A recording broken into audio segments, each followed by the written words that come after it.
Yo, what's platinum?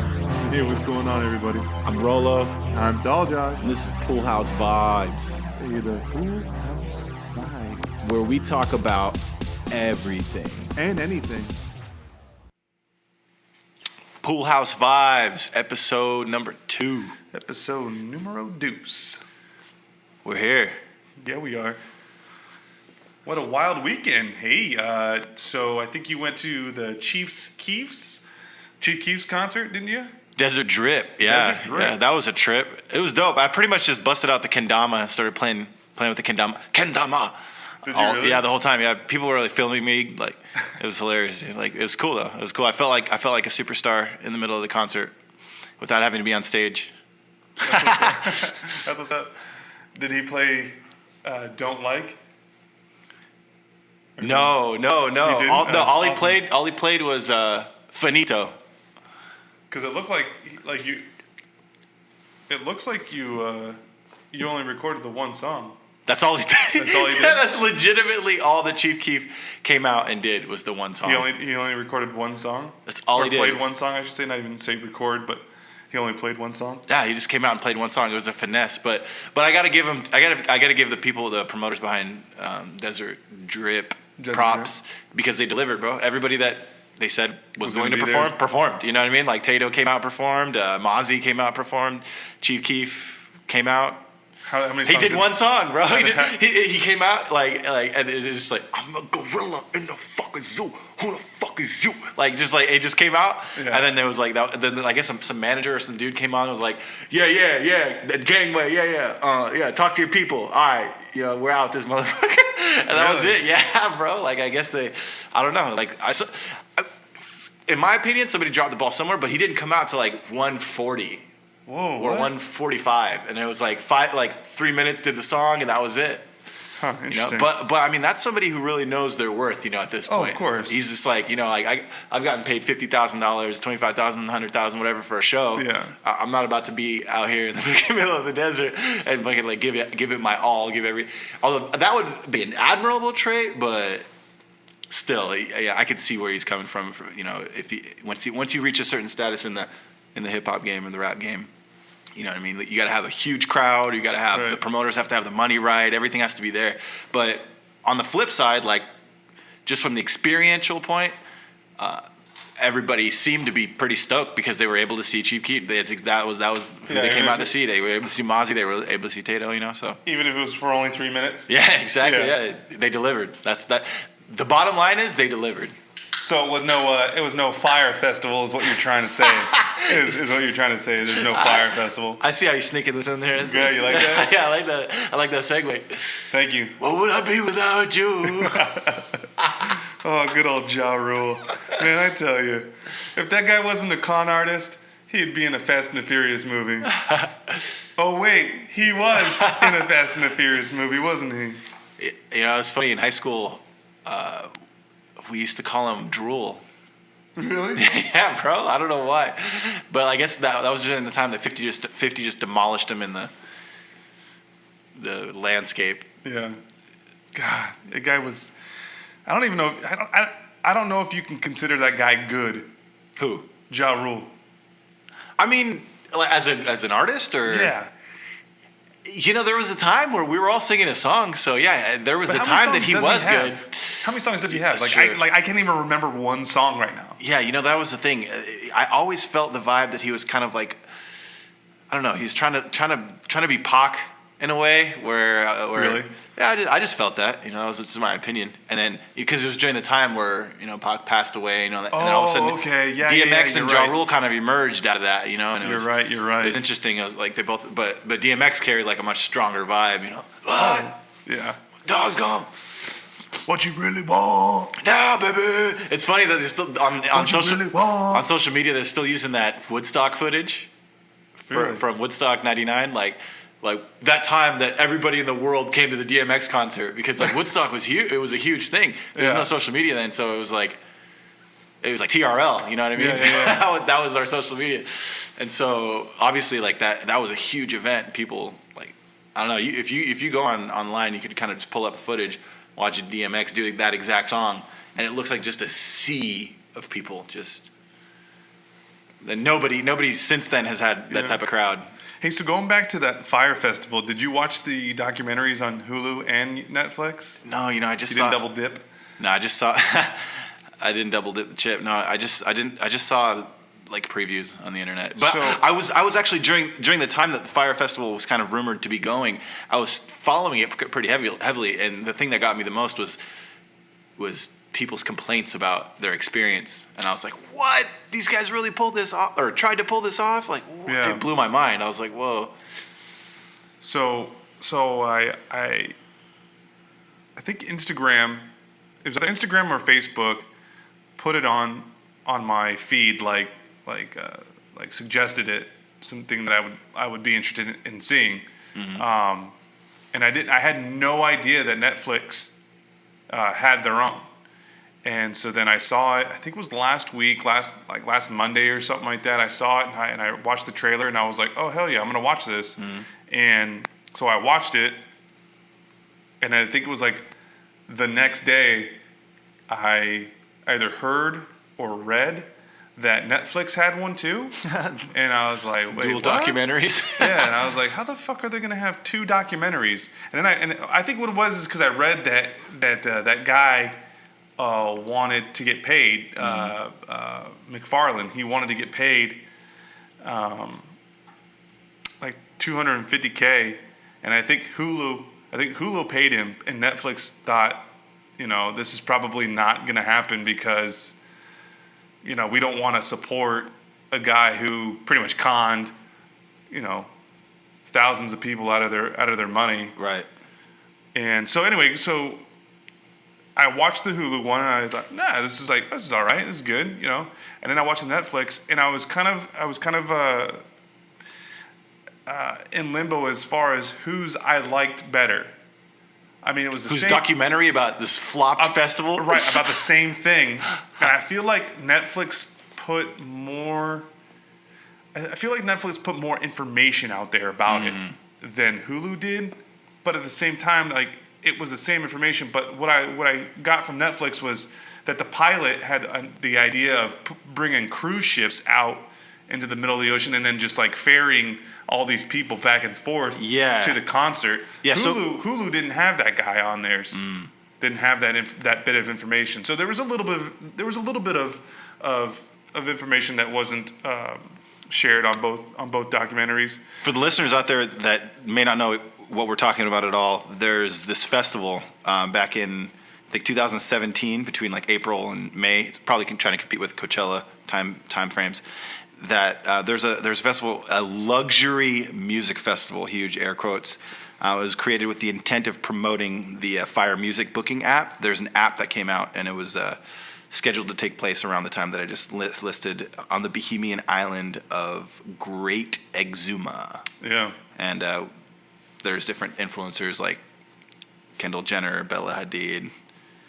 Who, in fact, until this documentary, I had no idea who the hell Bella Hadid was. Really? I had no idea. I mean, obviously, you know who Kendall Jenner is. And then they put on the Hulu one, they flashed like how many followers Kendall Jenner had on Instagram. And I was like, there's no fucking way that 100 or 1.2 or 4 or 9, whatever it was, 1 point whatever million followers. I was like, there's no way she has that many followers.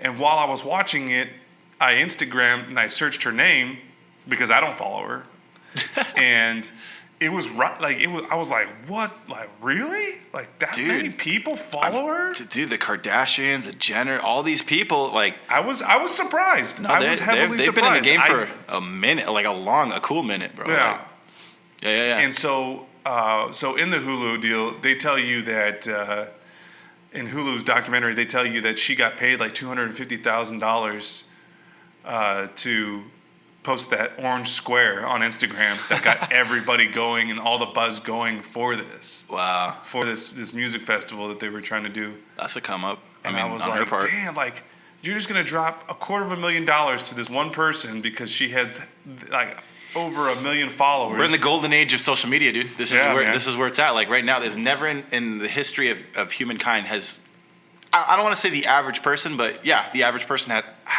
never has the average person had so much power. Yeah, it's wild, man. It creates some sort of infringement upon somebody's rights, anybody out there, and literally 1,000 people will know about it immediately. Yeah. Immediately. It's crazy. And it's nuts, dude. So But yeah, needless dude. to say, that shit flopped, and it looked like it was going to be an awesome situation. It just sucks that the rubber band broke the day before, and the rain came, and it was a crazy storm and flooded out all those tents or luxury villas that they promoted. You Man, know, that guy and really. This is an interesting conversation on intention. Because, I mean, was the intention to truly provide a one-of-a-kind experience to people that were affluent enough to be able to experience it? Or was it literally just a cash cow come-up situation? You know, we will never really know for sure, but, you know, only the people that, you know, started it. I truly think that he wanted, because he wanted to be this guy. He wanted to be like the Mark Zuckerberg of, you know. Festivals. Yeah. And I feel like deep down, like he really truly wanted this thing to happen, but he was going about it the wrong way, and he was trying to do it like the fast and what they call quote unquote millennial way, where it's just fast right now. I'm gonna do whatever it takes to get the money, and you know, he conned people out of their money. And then after that, after, you know, he got in trouble for it, he was out on bail, and he was trying to con people again. Like even the people that bought the Fyre Festival tickets, like they all had the emails. He started like mass producing emails to the same people, and then some other people caught on, and then like they did like an investigation, and he ultimately got rearrested.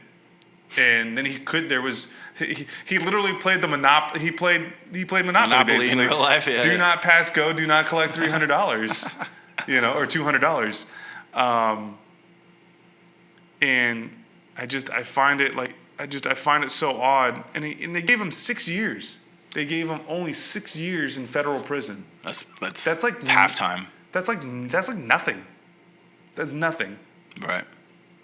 Meanwhile, there's probably people that have done less that have gotten way more. Yeah. Oh, yeah. And that's the problem. Like, I mean, we tapped into that last time with our justice system. But, I mean, I think Bella Hadid and Kendall Jenner are allegedly subpoenaed or something like that, I heard. Yeah, like they 6 hours ago. Yeah, so to show up in court.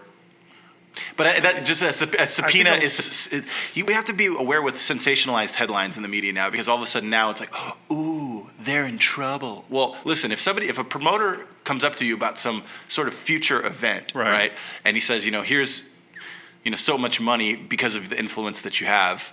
I mean, are you going to turn that down? Oh, of course not. You know, of course not. It's if literally just something that's so $250,000 right now for a future event. Yeah. It's up to them to make the event happen and legitimate. Right. You know, like posting something means nothing. You know but what I mean? For Kendall, I don't think that I don't think she did anything wrong. But for like Bella Hadid and all the models that actually went down there and shot this promotional video, and then they were kind of like I feel like they were kind of in the loop about what was actually happening. But I mean, right? I mean, you never know. You never know. I mean, crazy. I wasn't there, so yeah, we don't know. Hey, our podcast should be like, I wasn't there, so I don't know. Yeah, I wasn't there on the Bahama Mamas islands with gorgeous women and pigs, feeding pigs, drinking booze with Ja Rule, with styrofoam dinner plates. On this luxury trip. So did I tell you today that the Nevada State Athletic Commission handed down the suspensions to Conor McGregor and Khabib Nurmagomedov for their pay-per-view? It took that long? Yeah, man, it took that long. Khabib Abraham Lincoln did it again. So they gave Khabib 9 months, and they fined him $500,000. Damn. And then they fined Conor $50,000 and gave him 6 months suspension.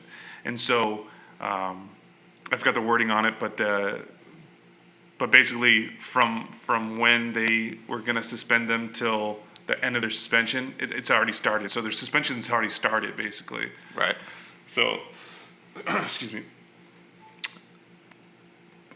And then I read that if Khabib wants to get off his suspension sooner than later, he doesn't have to serve the whole 9 months if he posts a anti-bullying video or presser. If he presents a anti-bullying press conference or PA whatever, that they'll deduct 3 months from his suspension, because basically what he did was like a bully move, I guess is what they're trying to say. Or wait, they're trying to say that he was bullying. Yeah, because he jumped over the cage and started. Started a fight. He basically started a fight. Yeah. So Gee, this is such. I know a huge, it's hard. It's hard sensitive issue because of what happened. You never know online. what's going. You never know what's going on in the mind of a fighter when your whole entire life. I mean, this guy lives with his family. I think he lives with his whole family, right? Like his mom and he's just a trained fighter from, like, I'm not birth, but it seems like that's all that their whole life is about. That his life is about in his country. Yeah. And he's actually like a legitimately, genuinely good person. Yeah. No. I feel like that the level of disrespect just reached a boiling point. And so I think the statements that he released were so sufficient. He released an apology. Geez, come on. I think it's a cash cow, though. I don't know if that was because he wanted his money, though, or not. You know what I'm saying? But I don't know. I'm torn because I'm a huge Conor McGregor fan, and I'm a fan of his selling of a fight, his promotional ways, his on screen, because I don't believe that in real life he's this guy that's just like, go fuck your mother, tell your dad I'm coming home to whoop his ass type of. Oh no, it's a mental game. Yeah, he's playing a game. I feel like when he's at home and when he's with his girl and his kids, that he's a genuine guy. So when it's business, it's business. With that being said, before what happened outside the cage, I was a huge Nurmagomedov fan. I love the way that he carries himself. I love his stone coldness. I love his. I mean, I don't agree a lot of the time with a lot of his wrestling. That's all he does is he wrestles the guy to the ground and then beats him up. But I mean, that's his thing. That's his shtick. He doesn't have a whole lot of stand up. But I mean, I watched his highlight reel and it's straight takedowns, straight takedowns. But I mean, when you're in the ring and you're engaging in MMA, it's kind of like the most efficient method is going to win. Right. It's going to work. And I feel like, is it as though if he were to fight a guy that's on his level of wrestling, that it'd be really hard for him in a fight. Right. I feel like if there was any wrestler, that fought him, that it would be an intriguing fight. It would be something to watch because if they were a really good top elite wrestler, his wrestling would be more or less obsolete. Hence, Henry Cejudo that fought Demetrius Johnson. Demetrius Johnson would do everything. Something happened in that second fight with him and Henry Cejudo, but Henry Cejudo is a wrestler, right? And so he did the same thing, that Khabib did. And I think Henry Cejudo is a better wrestler than he's an Olympic wrestler. But yeah, man, I feel in my heart of heart that if Khabib fought a wrestler that it would be really hard for him to retain that title. Demetrius Johnson was dominating for so long. Yeah, dude. That was wild just to see it. But I mean, he had both techniques down. He had striking down really well too. And I think he had like 11 between 11 and 13 title defenses before he lost. And he's didn't he beat Cejudo once? Cejudo, yeah, he beat him once. It was just like a mollywop. And I was because I thought it was going to be a lot better the first time around. I thought it was going to be a lot better because, like I said, that was a classic example of pinpointing a goal and succeeding on Cejudo's point. Like he was like, On Cejudo? there is nothing that's going to stop me from what I learned his technique. I'm sure he studied the tapes over and over again and just boom, like he got in there and did exactly what he needed to do. I think that Demetrius Johnson had gotten hurt in that fight with Cejudo. Like something happened. The previous one? No. That in that fight, in the actual fight with Cejudo, I think he like broke his foot or like something. Something happened that took one of his weapons away, and it was a weapon that he needed. Yeah, to defend and to advance in attack. That's wild. There's this whole buzz right now about Colin Kaepernick and the whole Travis Scott taking on the Super Bowl performance, Super Bowl halftime show, and people are like raging about Travis Scott. I mean, majorly the black community is kind of like, dude, what's up, bro? What's up, Travis Scott? Like, you turning your back on your people, like, and for taking the halftime performance. He's doing a performance at halftime? Yeah, it's the him? Super Bowl. Travis Scott. Yeah. Really? I didn't know that. Yeah, and the whole Kaepernick situation and Black Lives Matter movement and I guess, but there's a lot of African American people that are in football, coaching, reffing, playing. Right. And I mean, you have to encompass it and take a more universal approach if you're going to take a highly logical approach to it. The only thing is, it's kind of like, yo, Travis, what are you doing? Type vibe. That's what I'm seeing. I guess. That's what I'm seeing, and I don't necessarily know if I fully agree with it. Right. But I mean, because people have to you don't get paid for the halftime show. Job. You don't get paid for the halftime show. That's a thing. What? I thought you did. No, dude. Google it, man. Yeah, it's like really. Yeah. They don't get paid. It's like a promo. It's like a promo. It's a promo thing. Really? I could be wrong, but I'm pretty sure artists do not get paid. Huh. We'll have to look that up. Who do you think had the best halftime show that you've ever seen? Of all time? Yeah. Man, I mean, there's that infamous Janet Jackson, Justin Timberlake. I mean, I don't think that'll ever go away. The nipple slippage? Yeah, I don't think that'll ever go away because of what happened. Yeah. Sex sells. Yeah. So, yeah, I don't know.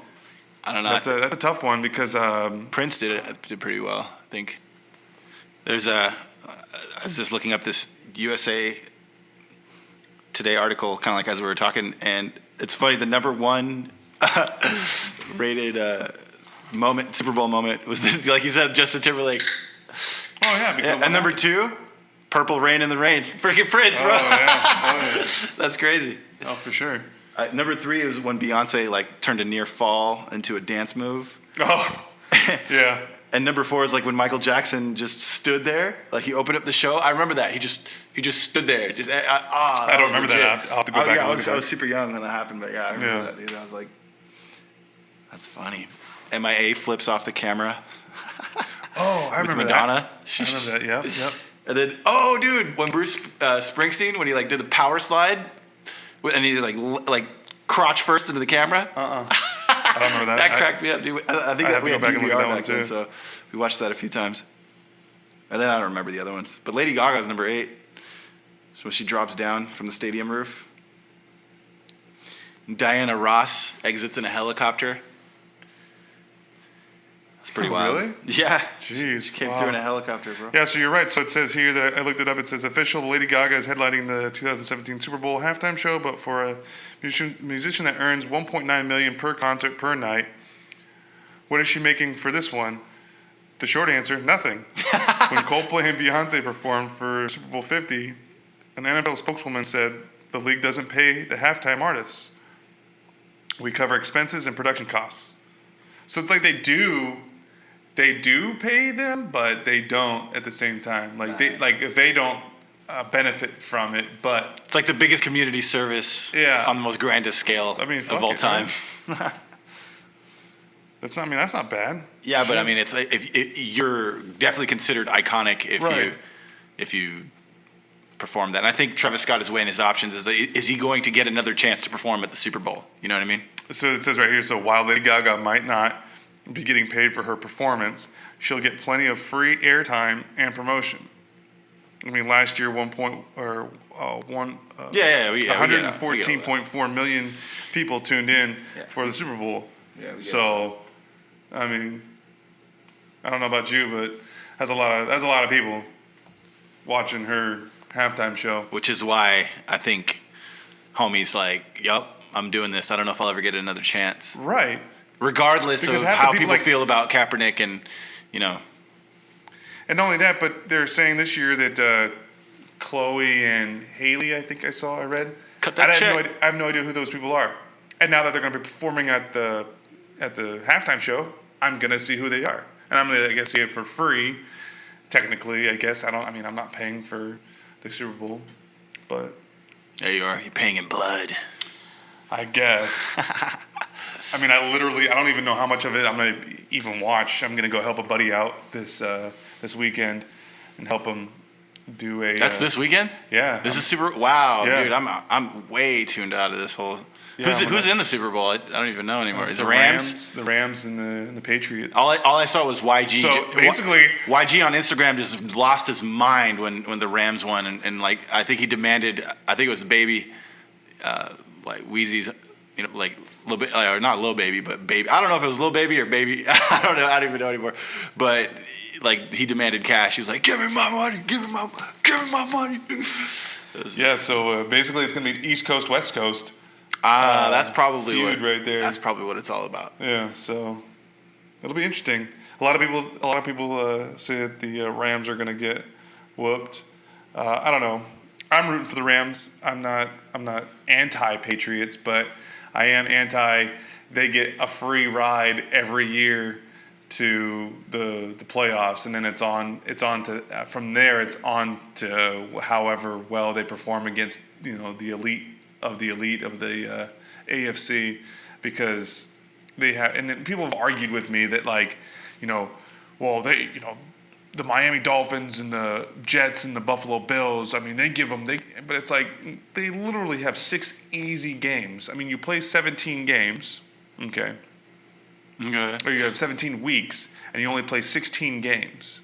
So 10 of those games are against whoever. 6 of them are against probably the easiest teams in the league. When has Miami ever, been to the playoffs? I don't know. Dan Marino was dope. That was the 70s. Okay. Was it? The only time the Buffalo I thought it was Bills like have the ever 80s, made the 90s. Super Bowl was 4 times in a row. And guess what? They're the only team to make it to the Super Bowl And not 4 times in win. a row and never win. Yeah, that was wild. Right. And then when have the Jets been to the Super Bowl? When Namath was... Joe Namath. When he was quarterback? Oh, jeez. They only made it to the playoffs, one time in the last 19 years that I can remember. Yeah. Is it really the Patriots What? this year? Yeah. Dude, when have they not been in the Super Bowl? Exactly. They're just like the Exactly. Super Bowl team. Like, Yeah. It's kind of weird. It's starting to get a I little think this is strange. the last.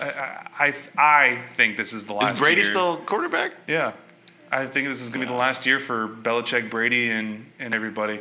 I actually made a bold prediction before the season even started, and I said the Patriots won't even make the playoffs. They're in the Super Bowl. So I made a bold prediction. I didn't think they did mildly shitty last year, and they made it by the skin of their teeth. I know people are cringing right now. If anybody's listening that's a Super Bowl fan, or not Super Bowl fan, But a NFL football fan, fan, yeah. football fan, yeah. Against my lack of knowledge about it, about the current state of the NFL. And then there's also people cringing, oh my God, they're talking about football again. Yeah. So Whatever. we got cringers on both sides. But yeah, man, so like I said, I was going to help a buddy out. We were going to make appetizers and stuff like that. This is Crafted Cravings by Matthew Fleener, or Matt Fleen, or Oh, Fleener, shouts out Fleener. yeah, shout out to Fleener. You talk about, I got to go help a buddy as if I don't Yeah. freaking know the guy. I didn't know if he wanted me to drop down his promotional situation. Why not, dude? Do it, man. It's Pool House so yeah, I'm vibes. gonna go help him out this weekend. It's Pool House vibes. He was like, "Yeah, dude, I need some help. Can you come help?" And I was like, "Well, yeah, because if not, I'll probably be going gambling somewhere, and I'm not supposed to be gambling because I'm supposed to be giving it up." So, shouts out to me giving up gambling the rest of my life. We'll see how it goes. It's been hard. Knock on wood. I'm not gonna lie. It's been really, really hard. Hey man, you know me and cards, bro. Like, if I were to get into gambling, like hardcore, Yeah. I would legitimately probably be right where you are, you know. Yeah. Or maybe because of my knowledge of the cards and like all the meanings behind each card and the archetypes. Yeah, but I mean, I know what you're talking about, and I don't feel that the meaning of cards has anything to do with actually playing poker. Well, I don't. Well, yeah, that's the whole point. Like, that's why I'd probably take all they're your not going to come down the beings of cards and the meanings of the cards aren't going to come help you get a straight flush or get a flush or get a straight or get a 4 of a kind or a 3 of a kind. They're not. None of that's going to help you win. Right, and that's precisely why. That's exactly why I'm going to come home with all of your money.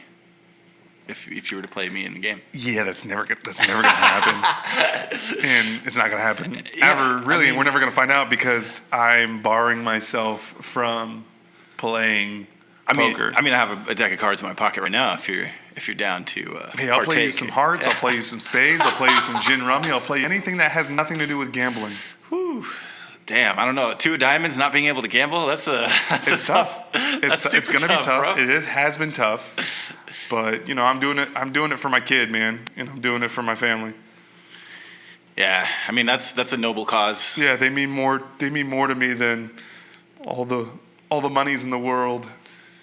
Right, which I mean that's what a lot of people haven't figured out yet is money can't necessarily buy happiness. It can't buy me love. It can buy freedom. It can buy fun, but it could buy. But it's all fleeting. Tons of freedom. It's all fleeting. It's all transitory. And now the thing about it is figuring out how to properly manipulate the tool in order to engage in processes that will eventually lead to happiness. That's a skill. Yeah. That's an art form. Yeah, that's a skill and art form. And that's something I that heavily agree with you on that one. That's something that many people have not yet accomplished. Yeah. I mean, I've seen money come and go, and man, dude, it's crazy. Like to properly apply it, because I mean, it's kind of like air. You breathe it in, and you got to let it go. You have to spend money to make money. You have to, right. In order to generate, you have to let it go, and you have to let it go in a way that sometimes you don't know if it's going to come back, but I almost guarantee you that it will, provided that you let it go for the right purposes and the right intentions. Yeah, for a long time, I've been letting a lot of it go, but not in the right ways, not in the right intentions, and learning how to do that for like the last, I would say, a couple months now. It's a true struggle. It's been a really true struggle for me because I love the game of poker so much. I read about it. I've been playing for 17 years now, learning how to play the game, paying my dues, as they would say, and to literally let a piece of me go is truly the hardest thing. And I don't know how to. A lot of the time I don't know how to let things go because I feel so strongly about them. Right. So, like I said, man, I'll be talking about it here and there throughout all these podcasts, and I'm kind of like using the podcast thing as an outlet to get over the gambling thing too, and to really put that time that I would be playing cards like right now. Like if we weren't doing this right now, and everything was good with the family situation, I'd be probably playing cards right now. So yeah, we're filming our sci-fi film, Federal United Cosmos Kingdom. Yeah, man. You asked me. You said, "What would you be doing right now if we weren't filming this movie right now?" And I said, "Playing cards," because it was just, and it's not like I don't want to spend time with my family and everything. It's just, I love it so much. Well, that's the thing a lot of people don't realize, a lot of listeners don't realize that we are going to make sacrifices whether we want to or not. We have to choose our sacrifices. Right. And a lot of times, letting go is like a blockage. To truly let go of something, mm-hmm. It is kind of one of the key paths to sort of quote unquote enlightenment. That's one of my lifelong struggles is letting go, right? Is trying to control, trying to hold on to things that no longer serve me, right? Mm-hmm. And raising my level of thinking, speaking, and acting, and also shedding that which doesn't serve me anymore. Like a lot of people, we will use I don't remember who wrote this. I read it a long time ago, but it was like essentially, we're all phoenixes in a way, like not just the Scorpios out there, but all of us, are phoenixes in some ways, right? And the traditional archetype of the phoenix is to, have its feathers shed and grow flames to rise from the ashes again. You have to kind of die to be reborn again, right, okay. while still being alive, of course, in human form. And the feathers, some people, they don't want to let go of those old feathers. They don't want to let go. They don't want to all right, because a lot of times, the grass isn't necessarily greener on the other side. Right. You know what I mean? But you can water the grass you have and make it green as fuck. You know what I'm saying? Like, you can really, just that little patch, just, fucking make that shit just the best fucking grass that's ever existed known to man. Grow some tomatoes off of that motherfucker. You know what I mean? So yeah, man, I definitely understand what you're saying and what you're throwing down. And I think it's a guy thing too. I think guys, in general, I think it's hard for guys to let things go. Dude. Let control go. Right, yeah. Like women, they're just like, I don't give a fuck. I mean, I can only speak for myself, but yeah, for me, it's been very difficult to let things, especially even in a video game, even in a fighting game, even like today.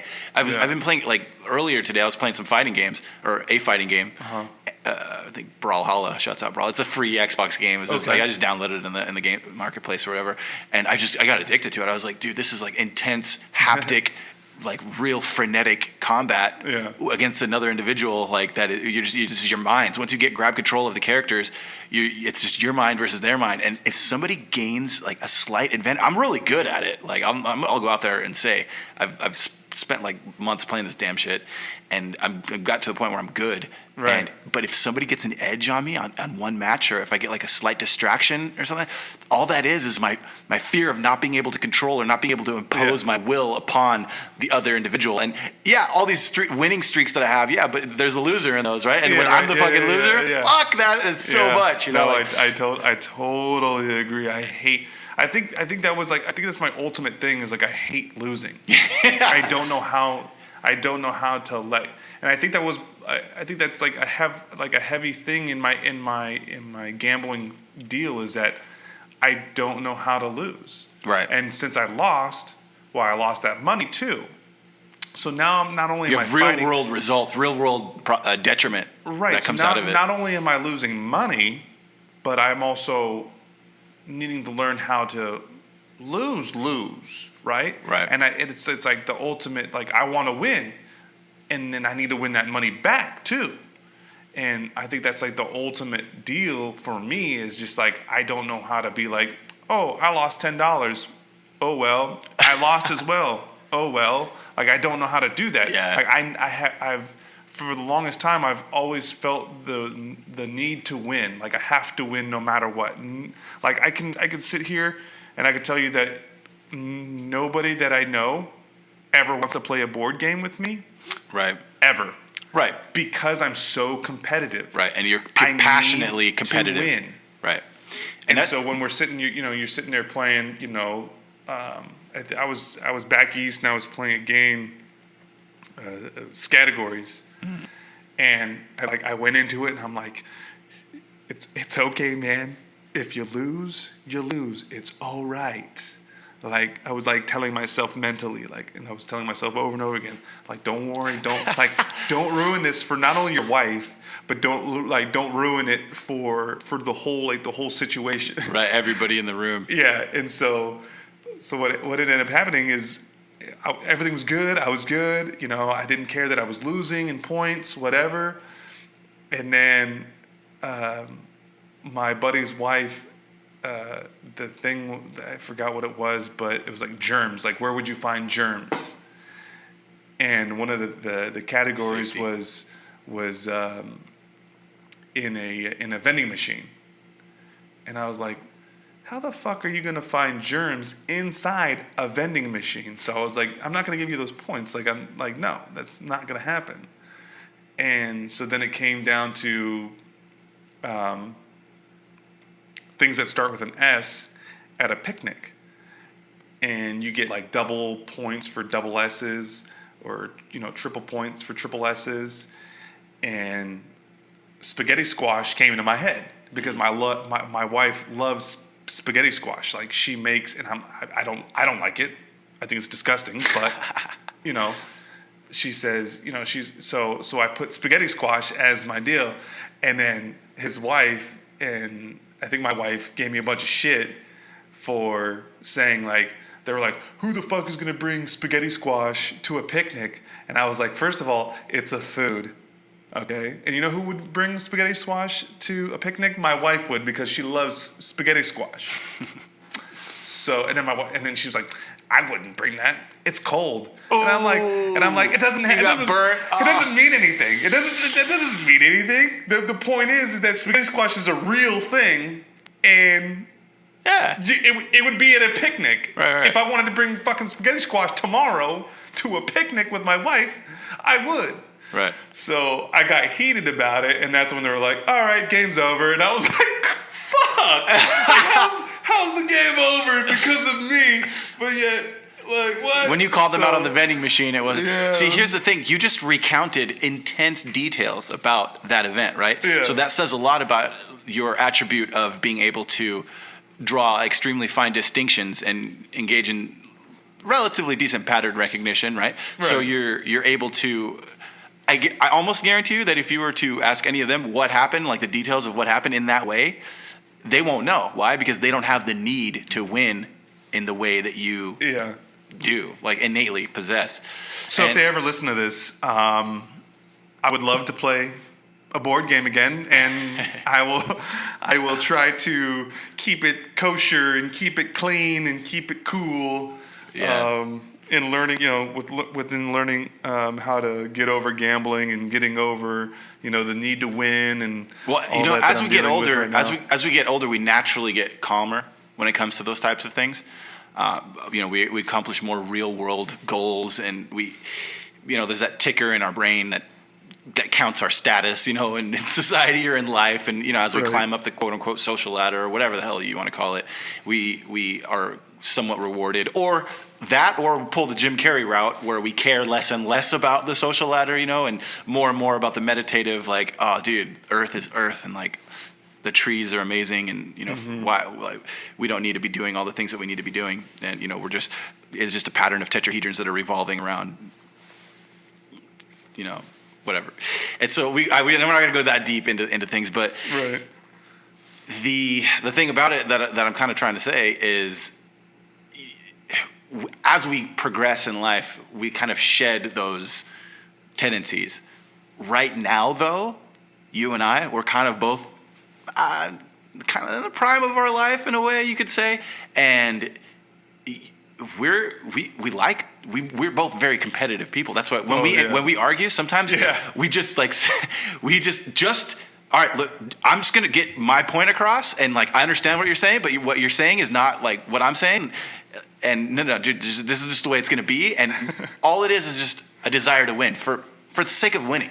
That's why when we get into an argument or anything, I shut down and I just wait for you to shut the fuck up, and then I tell you I'm not gonna fucking argue about this with you because it's gonna go on forever. Yeah, and like, nobody's gonna win because we both want the last word. So I let you say what you have to say, and then once you're done shutting the fuck up, I say, can we do something else? Can we talk about something else? Because I don't want to do that. I don't want to fucking do this anything. No, we're gonna finish this fucking argument. Yeah. Oh man, that's just how it goes, though. You know, and part of me though, it was funny. I was watching Jordan Peterson talk, and I related to him so much because part of me listens to myself outside of myself and go, "You don't believe that. You don't really think that. You don't feel that that's the way to be, or that's right, or you don't feel that just imposing your will upon the other person to make them see that what you're saying is exactly correct is the actual right thing to do in this situation. Kind of just like relax and like just show them some cool stuff on the internet or something. I don't know, like you don't have to like. There's nothing to be gained from this. That's the part of me that's observing, while the part of me that isn't observing, the part of me that's chattering 95 miles an hour, is just going at it ridiculously. And see, the thing that we need to do is we need to shed that part and keep the core truth that is solid, the core part of ourselves that's just like legit, that is just straight up like I would say nothing. Even I wouldn't even say anything about it. We just know intuitively that the part of ourselves that knows the truth, the part of ourselves that's just like badass, the part of ourselves that sees things for what life really is. And we need to engage in that more, have more authentic communication, have more authentic patterns with each other, patterns of experience with each other. I totally agree with what you're saying. So I've had a lot of followers on Twitter recently because I've been tweeting a lot more. Right. And just like I would like drink like maybe a glass of wine, a glass or two of wine, or drink some White Claw. Shout out White Claw, thank you, White Claw, gang. And I just get like I get into it like this is retarded, blah blah blah blah blah blah. And I thought that was really funny. I'm going and I turned off my notifications for Twitter on my phone, so I never know when I'm getting a tweet back or a reply. Because like one day or one night I was tweeting a lot, and then it was like repeat like boom boom boom boom boom, and so I had to turn it off. So just right now I went in and there was like 5 or 6 people that started following me recently, and then I was looking at this, and so Dylan Dennis he just tweeted 5 hours ago. He says 500K to flying hammer fist me, and you still missed. Plus, Are you talking about UFC? Yeah. Plus, you got smacked the fuck up.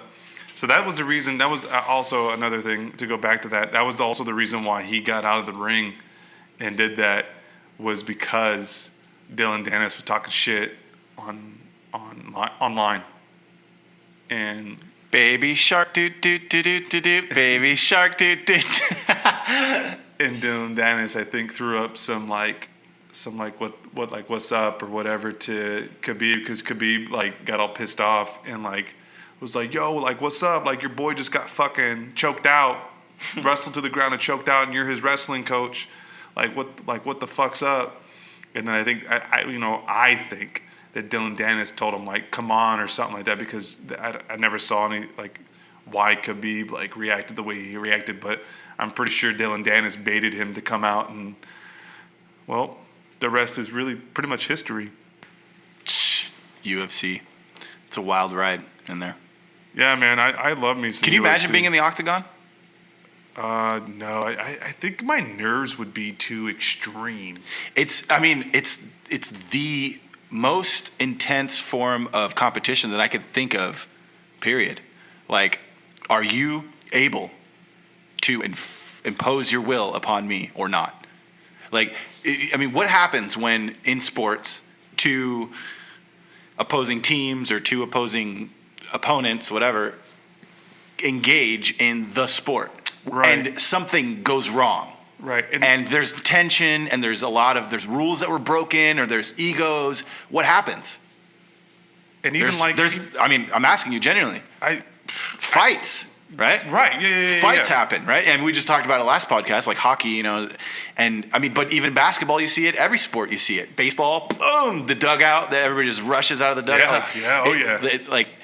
And what's happening? They're trying to literally break down to the most least common denominator of, are you able to impose your will upon me? Right. Like let's go at it. Well, UFC, I think, strips all that away, right? And yeah, of course, like the rules back in the day, weren't they just like get in the cage and just kill each other? Yeah, I don't even know if there was any fucking rules at all. Like a long time ago, right? In the original UFC, yeah. When and I think that's what tripped me out the most about it was like, oh shit, these are just two warriors that are in the freaking ring together, and someone could die. You know what I mean? Like, holy shit, that was intense. I mean, don't get me wrong, they had a referee. Right. To stop him once he had, so it's not pummeling him to death. One guy from killing the other guy, right? Because they'll do it. That's literally what it seems like. It almost seems like pit bull cage fighting, but the human form. Yeah. Oh yeah. And so, I mean, shit, dude. They're all avatars for that dark side not dark side, but that shadow side of ourselves that wants to like beat the shit out of somebody else. Like, we just watch that and we're like, dang, this is what it's like when two people just like really try to impose their will upon each other. And to go back to what you were saying about could you see myself in the octagon, and I said I think I'd be too nervous. I don't know how I would take a loss because I'm not one that knows how to take a loss. Right. Yeah. So I think I would probably freak the fuck out and attack somebody. Yeah. You pull a Khabib. But for the wrong reasons. Right. Yeah. See, I think his reasons were because he got antagonized pre-fight. Right. And then even after the fight, even after he kicked, Conor McGregor's ass. Right. I mean, there's a lot of people that praised him for that, and I kind of felt where they were coming from. Where it was like, kind of like you. Remember we had that argument about it? Yeah. Mm-hmm. Yeah. I mean, it's just like, bro, like that's it, dude. I won. Oh, you want some too? All right. Yeah, exactly. Yeah. Like, and I told you, fool. I think I got pissed off more, not so much that he jumped outside and tried to attack the guy that was antagonizing him. I got pissed off more about his thug friends that attacked Conor McGregor in the bus situation. No, when they jumped over the cage and started attacking him without anybody there. They just started throwing punches on him. Mm-hmm. Just like they basically his buddy sucker punched him. And I don't even know what happened to that guy. I don't even know if he got kicked out of the UFC or not or whatever. But it's a punk ass move to sucker punch somebody. So you could see.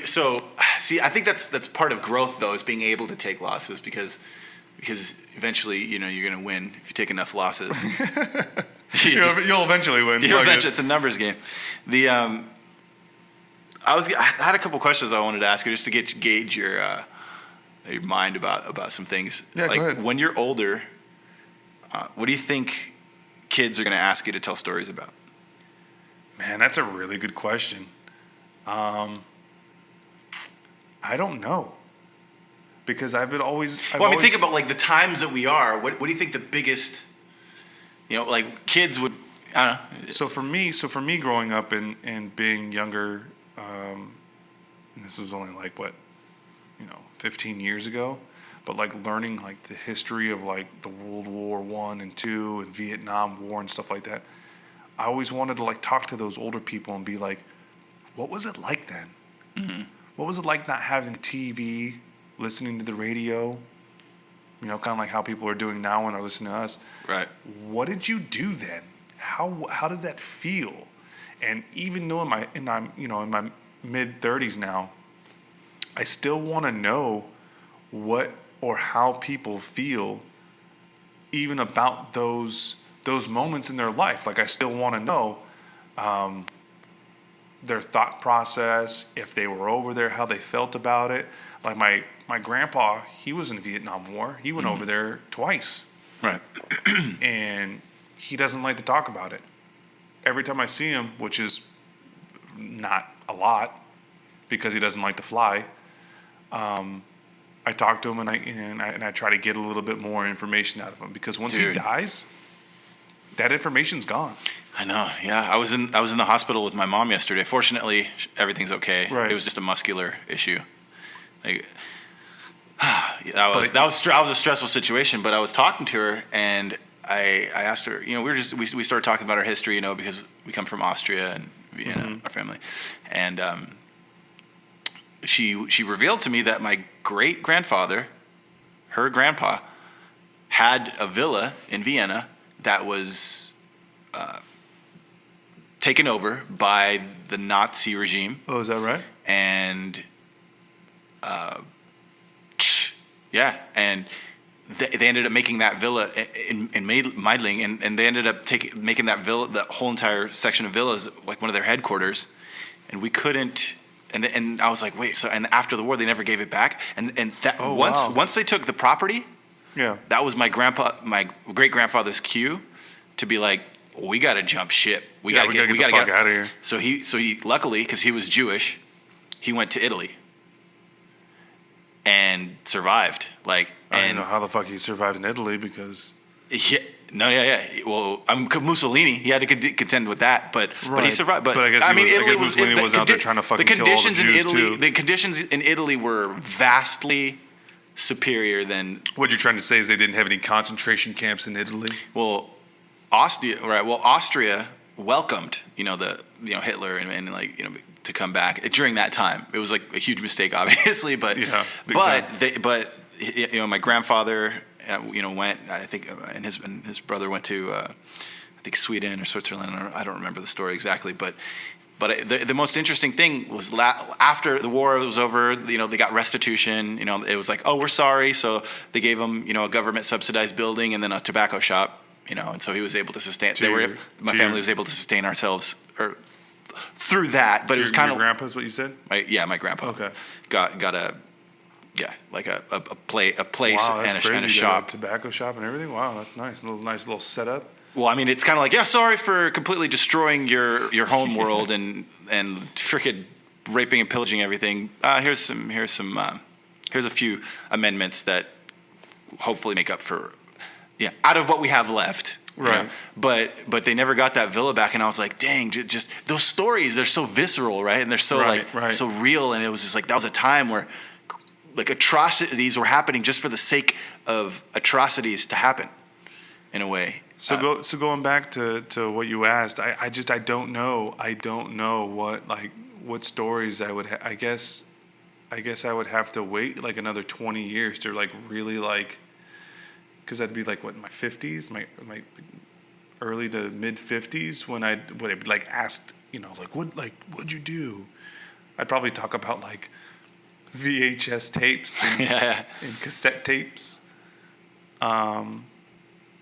But yeah, man, I'd probably talk about the 80s a lot because I'm biased when it comes to I love the 80s, man. Yeah, the 80s. If we could Groundhog Day movie the 80s for the rest of time, I think that life would be fantastic. That's kind of creepy because Black Mirror touched on that with the episode called San Junipero. Really? And where you're uploading your consciousness into a machine, right? Yeah. Upon physical death. Uh-huh. And I'm not going to spoil the end or anything like that, but just know going into that may or may not be the wisest choice that you can do, considering the fact that now you have a machine controlling your consciousness for all of eternity, and you're fully aware of the fact that you're in this machine. It's like, oh shit, how do you get out of this? Well, you don't. You're in the machine now. You're in quote unquote Matrix. Which are we in a simulation now? Who knows? But regardless of that, and the world was straight out of the 80s. With the whole retro wave movement, Outrun and synthwave music in the background the whole entire time. Hell yeah, that'd be fucking awesome.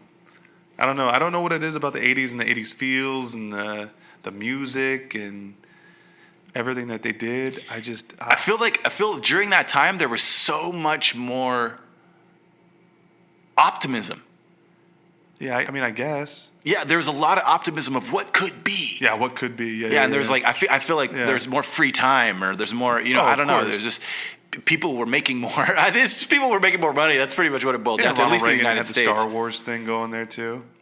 Yeah, where you want to like put everybody up in the up in space and have like a Star Wars type of thing.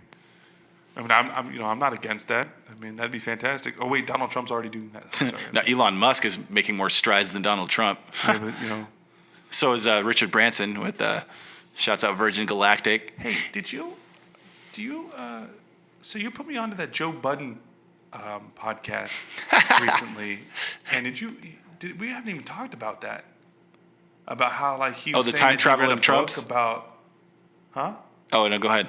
He was like reading a book about like literally what's happening right now. Like literally what's happening right now. What? You remember you told me to go to like. Oh, go to that. Yeah. Oh, yeah. The whole John Titor thing. That was funny. My buddy Giant sent me that, and I remember seeing a long time ago. Because I'm not really into the Bud podcast, but Bud's hilarious. But I don't know. He's all right. Whatever. I'm not gonna face my own opinion about it, but it's just, and that's kind of what he does too. He does exactly. I just Joe Budden. That's kind of funny, but right. Regardless, the whole John Titor thing, I actually was exposed to that so long ago. A buddy of mine, I can't remember his name, but it was like 2002 or 2003. We were all super nerding out on our custom computers, and we were just in a room, like kind of like playing video games. And this dude hit me up, and he was like, "Yo, dude, check out this John Titor. This guy's from the future and all this stuff." Oh, yeah, but I wouldn't go so far as to say that everything is happening right now. But it is kind of weird that some of the things that he predicted did come to fruition, which is Yeah. kind of strange. Or Yeah. or that blog post or whatever that was a crazy. Time travel is a trip, dude. I wish that we could time travel. The only thing about time travel that bugs me is, like, I have a firm enough grasp of physics to the point where I get that the only way that you could really time travel, because everything is constantly in motion, right? Right, And right. I'm not Yeah, using yeah. everything as a blanket statement. I'm talking about literally everything, like the entire multiverse, like the entire known, we'll say, universe for the sake of argument, in our perception, like what we can possibly perceive. Okay, like just looking out, every single celestial body is physically moving. We can see it. We can see the movements of Jupiter. We can see the movements of Saturn. We can see the movements of Uranus, Pluto, Mars, etc., Venus. We can see all of that moving around. It's constantly going. And so, like, when someone's born, right, there's a snapshot of how that all played out. It was in a specific position. Maybe they were born on a lunar eclipse. Maybe they were born on a super blood moon, like Wolf Moon that kind of just right. passed or whatever, right? Like, so we see all of these factors, right? Now, if we were to go backward in time, right? Like, we have such a limited perspective, or we have a limited demonstrable example of how time travel works based on, like, popular media and science fiction films and whatever. And even, like, our favorite shit, Back to the Future, which we love so much. Oh, for sure. Like, I think that's why I love time travel. Yeah, so it's much, 'cause that movie. Like, you can get into a fucking vehicle and just be like, yeah, 88 miles an hour.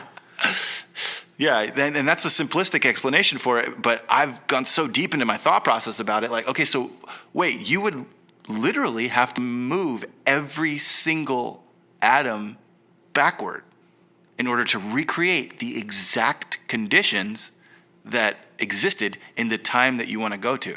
Yeah. So you can't just travel yourself back. Right. Every single atom everywhere has to be manipulated and Redirected. moved backward. Yeah. And Earth, the physical Earth, scientifically, is in a physical disposition or physical different position within our actual galaxy. Right. It's in a different position. So in 1940, Earth was here. 2019, Earth is now here. Now imagine if there was, like, mirrored solar systems, Milky Ways like ours, in different parts, and then, like, that's how you time traveled.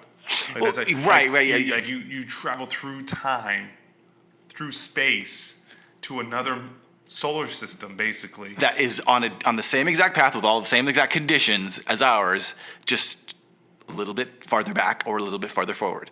Right, because And that's the multiverse theory. Like slower moving parts or whatever. Right, yeah, and that's the multiverse theory where, like there's multiple universes or multiple dimensions theory where there's multiple dimensions of existence and all of them are existing simultaneously, and we can jump between dimensions, and some of those dimensional shifts that we would jump to would be a version of ourselves that is maybe slightly farther back or slightly farther forward in quote unquote time space.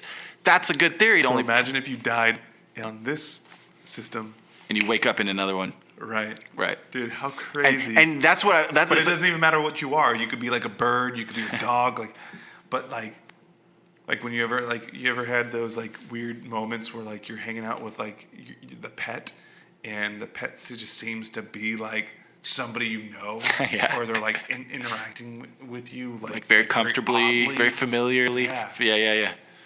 I remember this time there was this hummingbird, and I was at work, and this hummingbird just came up to me. Like, brrr, I just flew like this, right? And I thought it was the oddest thing, because hummingbirds don't normally do that. No, they kind of keep their distance. And it wasn't like I was standing still, and it thought that I was just like a tree or something. Like, I was moving, and this hummingbird, like, was, like, right in front of my face. And communicating. And I posted. I posted about it. And this person was like, "Oh yeah, like, it's like that's normal behavior, right?" And so then I think it was at lunch, and this praying mantis did the same thing. Didn't move, didn't do it, and it was just, like, standing there. Go vegan, Josh. Go vegan. Yeah, right. It was like talking to me. And I posted about this as well. And somebody said that, like, every time they think about a praying mantis or they see a praying mantis, they think that it's their, like, uncle or whoever it was, it's like reincarnated within like the praying mantis. And I was like, man, that's like some deep this is some deep shit, some deep thought stuff. Yeah. I mean, like your spirit coming back in form, and that's a lot of the Eastern traditions feel that, you know, that you go through many paths and there's many different potential incarnations of your own quote unquote spirit or soul or whatever. And so when my dad died, I always thought like, I wonder where he is. Like, I wonder if he's like looking at me or like talking to me like in like some like sort of like cryptic way. And like half the time that I would go play cards, I would get this like feeling, and I'm like, I wonder if he's telling me not to go. And I still went, and I did bad. And I was always wondering, like, since I went and I had that feeling and I didn't perform well or up to what I thought I could, I wonder if that was him like punishing me. I mean, that's you know? Yeah, it could be. I always had that feeling. It's that I was wondering why. Like I'm not like the struggle between logic and intuition. Yeah. And that's your claim to fame. You actually are the person that is constantly going to be struggling between your logic and intuition. And when you listen to your intuition, you're going to win. When you listen to your logic, sometimes it'll trick you. I got you. Okay. And so, yeah, but I don't know. Like the only thing that I could think of that would create an actual or allow us to actually time travel would be like a temporal bubble of some sort where it recreates the conditions of the universe or multiverse or whatever it is that it exists within. So whatever the bubble exists within would be the conditions around the bubble would have to be recreated within to kind of encase the person. Yeah. The technology would have to be, the energy supply would have to be so high and so advanced that then they would be able to move backward and forward in this protected zone that we know that 30 years ago or 40 years ago or 50 years ago or 100 years ago or whatever the fuck, the conditions were kind of exactly the same, you know, with maybe like a millimeter or whatever, like differential, right? That we would be able to send. No, see, but then you're having to deal with all of the physical location of Earth was in a different place. So there's almost like no way to do it. There's almost no way to time travel in the way that we would think because of the way that our understanding of time kind of goes linearly. Yeah. Yeah, it's fucking crazy, man. Yeah, I don't know, man. It's just it's a I think time, space, and everything is a very odd and wild thing. And so, you know, it's kind of like, it reminds me of like Stephen Hawking's, like he was supposed to die like a long time ago. Right. Like his disease was supposed to have killed him like fucking 20 years ago. Right. And his consciousness kept going. It was just like, I don't know what that's all about. Like, I want to know more about that. I want to know. I mean, I studied him. He was the fate card, the card of fate, the Six of Spades, which is the strongest of the fated cards. And so he had a lot of work to do. And when you think of like a mission, it's like imagine. Like he needed to get all of everything out of his body and his mind and his brain before it was like okay for him to go on. Right. And so that's where the mission comes into play. Where I got you. And Bob Marley had the same card, but it seems like his mission was completed faster. And like, what about Kurt Cobain then? Like, you think about that too, right? Yeah. Well, Kurt Cobain, he was a 5 of diamonds, which is kind of like a wanderer in a way. So an adventure. So it's kind of like maybe he was lost, but maybe he's like a passerby, kind of like, hey, dude, this is just a little bit of my experience. Okay. You know, like. And what about Heath Ledger? 5 of Hearts. What about Heath Ledger? Man. Oh, he was a 4 of spades, 8 of spades. So it's kind of like he worked himself into the grave, in a way. Interesting. Where, in my opinion, he put everything he had into his work, so much so to the point where it reflected in his. Oh, of course, in his last film. Final role. You know, it was just final role was intense, bro. Fuck, bro. Like you could see the amount of work you have to do as an actor.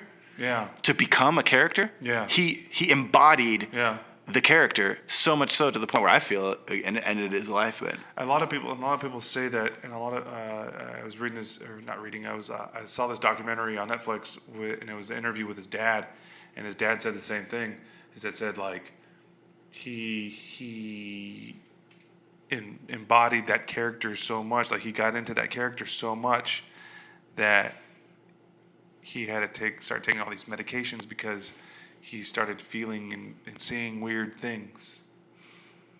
Wow. Man, that's so wild, dude. That's so wild. I don't even know how that feels. I don't know, like, I want to know how that feels. I would love to know how that feels. well, Jim Carrey kind of will hold your hand on not quite going that route, because he went that route and it's not the answer, according to Jim Carrey. Right. And you hardly ever see him. I mean, he's here and he's there and he's doing his thing, but he's in his own realm, his own element now. Yeah, but You don't ever really see him. But do too much for me, anymore. in my opinion, he reached a point of enlightenment that is admirable. Like, Yeah. just to me, like he has a quote. He says, "I wish everybody could accomplish their dreams and get everything they ever asked for, all of the material, everything they ask for. Yeah. Just all the fame, all the notoriety, all the money, just so they can see that it's not the answer, or that's not it. Yeah. You know what I mean? And Yeah, no, I totally agree. I totally see what you're saying. yeah, bro, Anyway, man. Pool House vibes. Yeah, I think we kind of hit everything there, and Thanks for tuning in. Yeah. Episode 2. episode 2. All right, everybody. Thanks for showing up, listening, taking the time to listen to us, ramble on, talk about our lives, Talk about everything. talk about everything and anything. Do so. We'll see you again soon, I believe. I don't know what your schedule's like, but if not, I think we'll either talk before the Super Bowl or after the Super Bowl. We'll talk about the Super Bowl and how it all went down and how I mildly hate Tom Brady and the Patriots, and yeah, whatever. All right. Be kind to one another, as Ellen would say. I love. By the way, I'm gonna end this with an Ellen DeGeneres. Ellen DeGeneres. Ellen DeGeneres. I love when she ends her show with "Be kind to one another." I mildly want to steal that. Oh, okay. It's her thing, so I'm gonna have to come up with my own thing. Yeah, I mean, I also, do you remember that moment when we took we met Lil B and you took a Yeah. picture, but you had my calculator app open when you're trying to take a picture of my phone. Yeah. Oh, dude, that was crazy. So I guess I would say be good to one another. Same, it's like similar things, right? It's not, but it's not the same thing, but it is. Do good in one another. All right, bud. Take care, everybody. Do so.